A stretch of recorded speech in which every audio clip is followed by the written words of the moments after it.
अस्सलाम वालेकुम। Next part chapter 3 traction and compression test. Spine में ट्रैक्शन और कंप्रेशन टेस्ट परफॉर्म करते हैं कैसे जनरल ट्रांसलेटरी लीनियर मूवमेंट के तौर पर जो हमारे सेवरल सेगमेंट्स को या फिर पूरी स्पाइन के रीजन को भी इफेक्ट कर सकती है। सेगमेंटल ट्रैक्शन और कंप्रेशन ट्रैक्शन जो है टेक्निकली डिफिकल्ट होते हैं परफॉर्म करना। सिर्फ जो स्किल्ड मैनुअल थेरेपिस्ट है वो इनको परफॉर्म कर सकता है अच्छे से और इजीली। अगर पेशेंट को सिम्टम है स्पाइनल ट्रैक्शन टेस्ट के साथ नॉर्मल रेस्टिंग पोजीशन में हमने 3 डायमेंशनल पोजीशन यूज़ करनी है ताकि जो सबसे ज़्यादा कंफर्ट की पोजीशन है पेशेंट के लिए उसमें उसको रख के जो है हम ये टेस्ट परफॉर्म कर सकें, रिवैल्यूएट कर सकें पेशेंट के रिस्पांस को ट्रैक्शन के लिए। अगर जो है वो जनरल स्पाइनल कंप्रेशन टेस्ट से पेशेंट के सिम्टम जो हैं वो प्रोड्यूस हो रहे हैं, हमने फर्दर जो है वो लिमिट कर देना है वैल्यूएट टेक्निक को जो जॉइंट को कंप्रेस करेंगे, जैसे कि रेजिस्टिव टेस्ट या दूसरी अदर टेक्निक जो secondary joint compression forces cause कर रही हैं उनको हम जो हैं वो रिस्ट्रिक्ट या लिमिट कर देंगे। अगर कंप्रेशन टेस्ट टेस्टिंग पोजीशन में नेगेटिव हैं और कोई दूसरा टेस्ट और फंक्शन पेशेंट के कंप्लेन को इंक्रीज़ या प्रोवोक नहीं कर रहा है, कंप्रेशन टेस्ट को हम डिफरेंट डायरेक्शंस में 3 डायमेंशनल पोजीशंस में जो है वो परफॉर्म करेंगे। कुछ सबटल जॉइंट डिसफंक्शन में ये सिर्फ वाहिद रास्ता होता है कि हम लोकेट कर सकें पेशेंट के लिए इनको। सिंगल ट्रैक्शन जो है वो रिलीव करता है, कंप्रेशन जो है वो एग्रीवेट करती है जॉइंट पेन को। ये जॉइंट प्लेन मूवमेंट हमें बताती हैं कि अगर कोई आर्टिकल लीजन पाई जा रही है तो वो कहाँ पाई जा रही है या पाई जाती है या नहीं। रेजिस्टिव मूवमेंट जो है वो कुछ जॉइंट की कंप्रेशन कॉज कर देती हैं, इसीलिए इंपॉर्टेंट होता है कि हमने टेस्ट करना है जॉइंट कंप्रेशन को सेपरेटली और रेजिस्टिव टेस्ट से पहले। फिर ग्लाइडिंग टेस्ट हमें उन स्ट्रक्चर्स का बताते हैं जो नॉर्मली जॉइंट से जो है वो बिलोंग करते हैं। इंपॉर्टेंट होता है कि हमने डिटर्मिन करना है स्पेसिफिक डायरेक्शन ऑफ मूवमेंट की किस डायरेक्शन में हम रिस्ट्रिक्शन है उसमें हम मूवमेंट करवाएंगे तो हमें ताकि हमें रिस्ट्रिक्शन का पता चल जाए। स्किल मैनुअल थेरेपिस्ट जो वो इवैल्यूएट कर देगा gliding movement joint testing position में भी और वेरियस पोजीशन में भी उस टेस्टिंग पोजीशन के आउटसाइड, ताकि लिमिटेशन या रिस्ट्रिक्शन का आइडिया हो जाए अच्छे से। सेगमेंटल जॉइंट प्ले जो है प्राइमरीली इवैल्यूएट करते हैं हम ट्रांसलेटरी ग्लाइडिंग में, कंपेयर करते हैं मोबाइल सेगमेंट को उसके नेबरिंग सेगमेंट के साथ। कोई भी सिग्निफिकेंट मोबिलिटी डिफरेंस नहीं आना चाहिए उसके इर्द गिर्द के सेगमेंट्स में।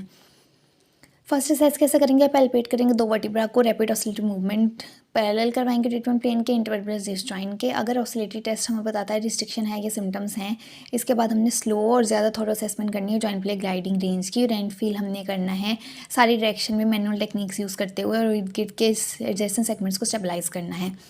रेजिस्टेड मूवमेंट हमें इवैल्यूएट करता है न्यूरोमस्कुलर इंटेग्रिटी, कॉन्ट्रैक्टाइल एलिमेंट्स का और स्टेटस क्या है एसोसिएटेड जॉइंट और वेस्कुलर सप्लाईज का।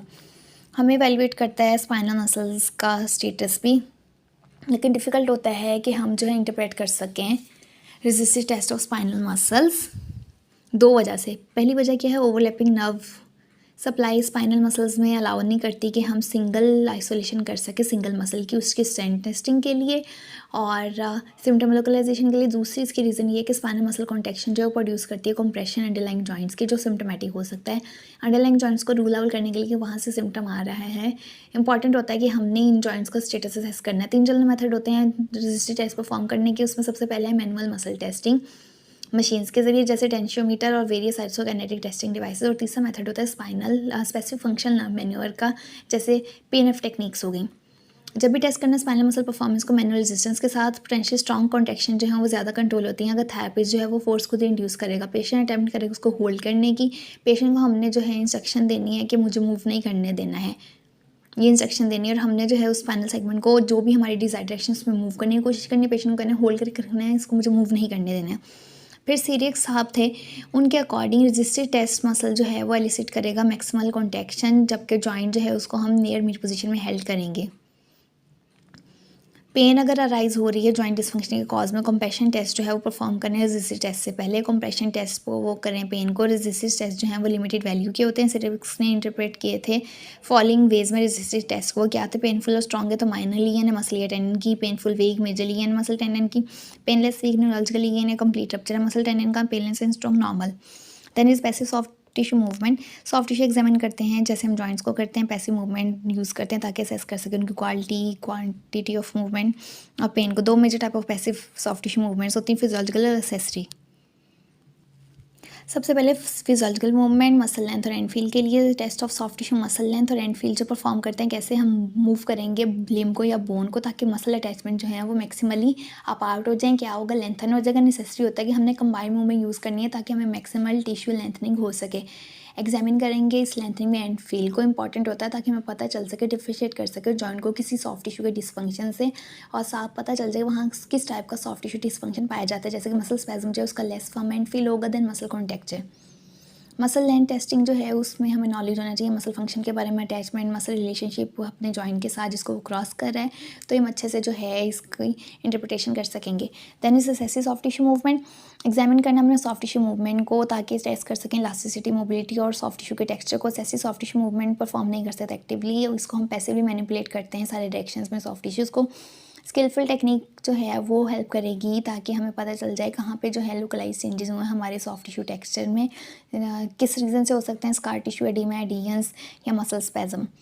मसल प्ले ऐसी सॉफ्ट टिश्यू मूवमेंट होती है। मसल प्ले जो है इसमें हम मैनुअली मूव करते हैं मसल को ट्रांसवर्स, ऑब्लिक और पैरेलल डायरेक्शन में उसके मसल फाइबर से related. Passive movement of muscle जो है एग्जांपल होती है मसल प्ले की। एडिशनल टेस्ट परफॉर्म करते हैं अगर ज़रूरी हो, जिसमें हम असेस करते हैं coordination, speed, endurance, functional capacity और वर्क साइट एर्गोनॉमिक इवैल्यूएशन। लेकिन ये हमेशा कॉम्प्लिकेटेड नहीं होते हैं, एक्सपेंसिव नहीं होते हैं। स्पेशल इक्विपमेंट जो है अक्सर चाहिए भी होता है, नहीं भी होते हैं, और लेकिन इनके लिए जो है मोस्टली स्पेशल इक्विपमेंट चाहिए होता है कि इनके वैलिड, यूज़फुल और इंपॉर्टेंट इन्फॉर्मेशन पता चल सके। That's it, thank you.